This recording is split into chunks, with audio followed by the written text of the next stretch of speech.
नमस्कार मित्रों। पिछले वीडियो में हमने भारतीय न्याय संहिता की धारा 139 पर चर्चा किया था, जिसमें भीख मांगने के प्रयोजन के लिए शिशु का व्यपहरण या विकलांगीकरण पर चर्चा किया था कि इसकी परिभाषा क्या है और सजा क्या होगी और विभिन्न सबसेक्शन में क्या वर्णन किया गया है। विभिन्न सबसेक्शन में अलग अलग सजाएं थी, इन सब पर चर्चा किया था। उसमें ये भी कहा था कि भीख मांगने का परिभाषा है वो क्या होगा। आज हम चर्चा करेंगे भारतीय न्याय संहिता की धारा 140 पर, जिसमें हत्या करने के लिए या फिरौती आदि के लिए व्यपहरण या अपहरण करने पर क्या सजा होगी, उसकी क्या परिभाषा होगी, ये सब पर हम चर्चा करेंगे। तो भारतीय न्याय संहिता की धारा 140 का सबसेक्शन 1 कहता है,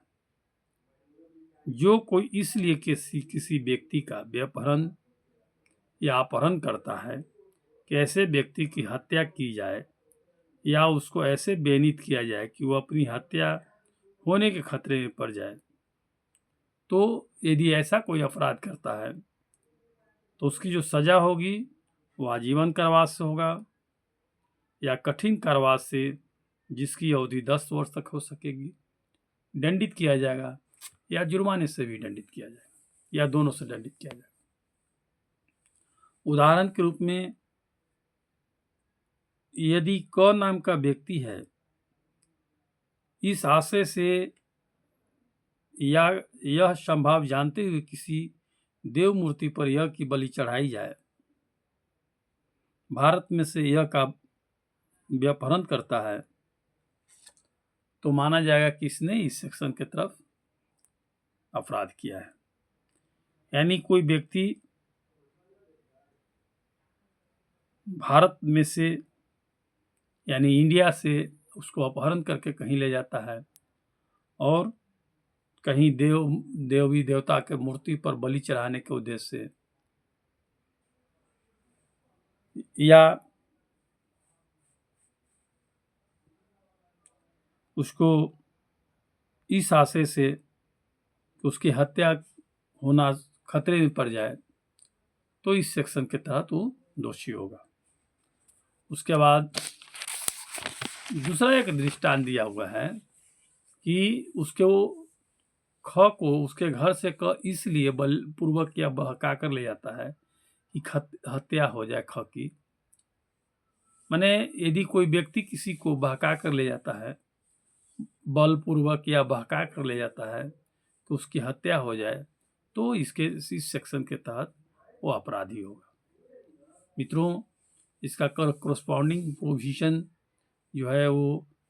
आईपीसी में 364 था और यह अपराध जो था कॉग्निजेबल था, नॉन बेलेबल था और कोर्ट ऑफ सेशन के द्वारा ट्रायबल था।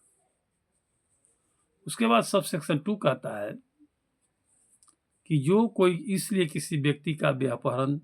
या अपहरण करता है या ऐसे व्यपहरण या अपहरण के पश्चात ऐसे व्यक्ति को अवरोध में रखता है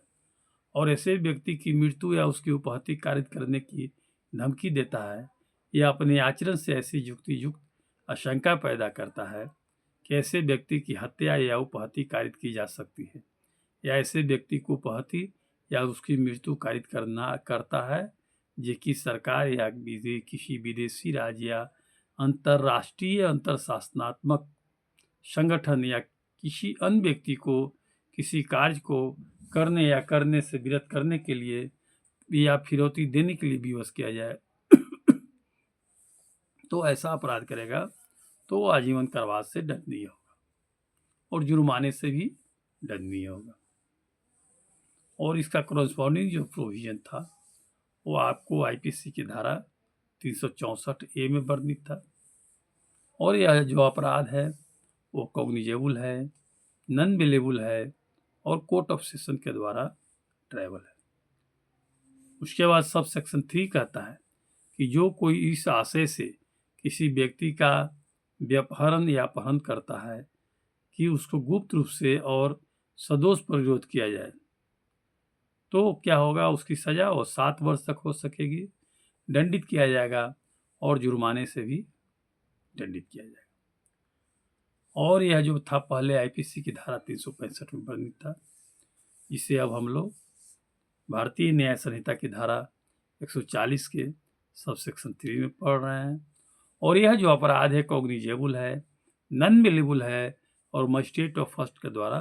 ट्रायबल है। यानी ऊपर दो जो सेक्शन थे वो कोर्ट ऑफ सेशन के द्वारा ट्रायबल है और ये जो है मजिस्ट्रेट ऑफ फर्स्ट क्लास के द्वारा ट्रायबल है। उसके बाद सब सेक्शन 4 कहता है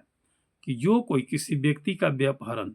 या अपहरण इसलिए करता है कि उसे घोर उपहति या दासत्व का या किसी व्यक्ति के प्रकृति विरुद्ध काम वासना का विषय बनाया जाए, माने उसको ग्रेजुएस इंजुरी दिया जाए या उसको दासत्व का या उसके प्रकृति विरुद्ध जो घोर उपासना है, घोर वासना है, उसके तहत उसको यूज किया जाए, तो ऐसी स्थिति में कोई अपराध करता है और उसका जो जिंदगी है जी बनाए जाने खतरे में पड़ सकता है, बेअनित किया जाए, संभाव जानते हुए करता है, तो ऐसे व्यक्ति को उपयुक्त बातों का विषय बनाया जाएगा या उपयुक्त रूप से बेअनित किया जाएगा, तो क्या है, उसको सजा जो होगी वो 10 वर्ष तक हो सकेगी और जुर्माने से भी दंडित होगा। यानी इस सेक्शन में 4 सब सेक्शन में बांटा गया है और 4 सेक्शन का सबका अलग अलग डिफिनेशन है, जो आपको अलग अलग परिभाषा भी है। मित्रों, यह जो सब सेक्शन 4 है वो पहले आईपीसी की धारा 367 में वर्णित था, जिसे अब हम लोग 4 में बीएनएस की धारा 4 में सब सेक्शन 4 में पढ़ रहे हैं। और यह जो अपराध है कॉग्निजेबल है, नॉन बेलेबल है और कोर्ट ऑफ सेशन के द्वारा ट्रायबल है। तो यह मित्रों आज हो गई आपको बात 140 के सब सेक्शन 1, 2, 3, 4, 4 तक हमने चर्चा किया, उसमें क्या सजा है, क्या उसका परिभाषा है, इन सब पर चर्चा हुआ। आईपीसी की किस धारा में था, इस पर चर्चा हुआ। फिर अगले एपिसोड में हम मिलेंगे, तब तक के लिए आपको नमस्कार, थैंक यू, धन्यवाद।